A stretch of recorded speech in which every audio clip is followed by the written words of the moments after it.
Christine Brennan addresses Caitlin Clark's criticism of viral eye poke question.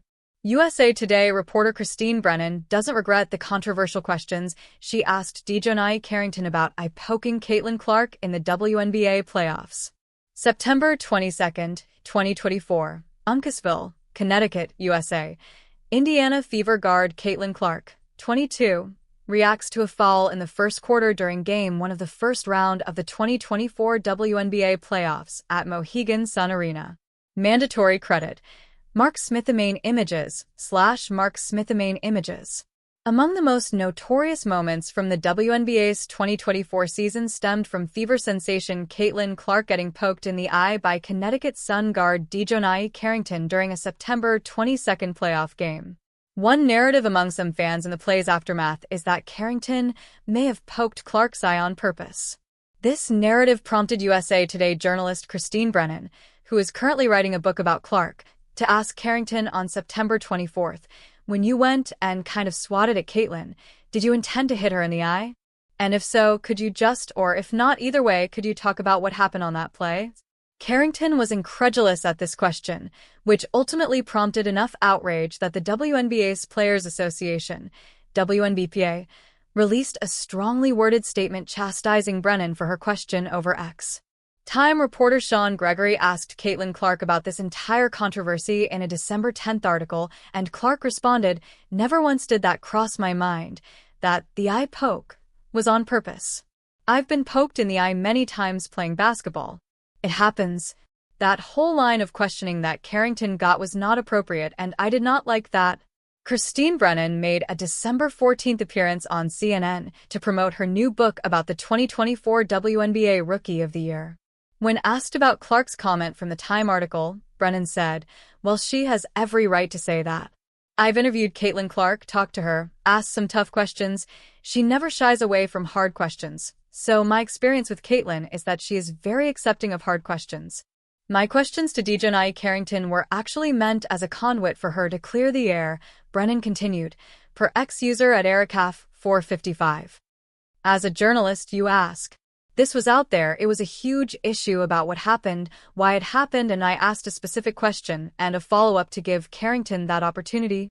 She continued, saying, "And if I asked a male athlete those two questions, who on earth wouldn't I ask a female athlete? I respect Dejonae Carrington enough to ask those questions so that she can get the chance to answer it, clear the air, deal with the issue as she wants, as that's what we do as journalists. I would ask those sorts of questions again, anytime, always," Brennan concluded. It will be interesting to see what the prevailing response is from Brennan's comments. Caitlin Clark has been honored by Time magazine as their Athlete of the Year following an incredible 2024, but not everybody is happy about it. Sheila Johnson, billionaire co-owner of the WNBA's Washington Mystics franchise, has criticized Time for the decision to put the Indiana Fever star on their cover. Instead, she believes the media should do a better job of promoting all the league's players, rather than focusing on Clark's success. This year something clicked with the WNBA, and it's because of the draft of the players that came in. It's not just Caitlin Clark, Johnson told CNN, noting the pull of her rival Angel Reese. "We have so much talent out there that has been unrecognized. I don't think we can just pin it on one player." Last night, Caitlin Clark was named Athlete of the Year.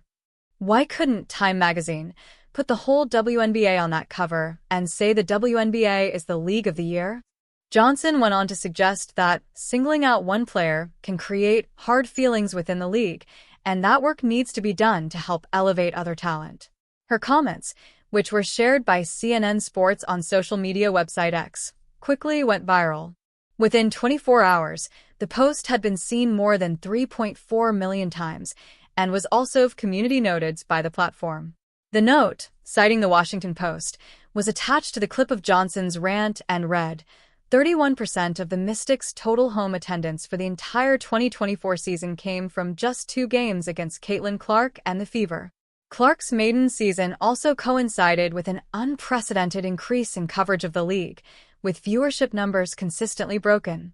The league's overall attendance increased by 48% year-on-year to its highest level in over 20 years, and the boom has been dubbed the Caitlin Clark effect. In fact, the game between the Mystics and Feverback in September was played in front of a crowd of 20,711 at Capital One Arena, the largest in WNBA history. Johnson, who has perhaps been left red-faced by X's community note after her criticism, was also slammed by basketball fans. For the first time, a female basketball player has been named Athlete of the Year, and rightfully so, bringing well-deserved attention to your league. And yet, you're still unsatisfied? Unbelievable, one wrote. The whole WNBA should be the ones presenting this award to Caitlin Clark, another said.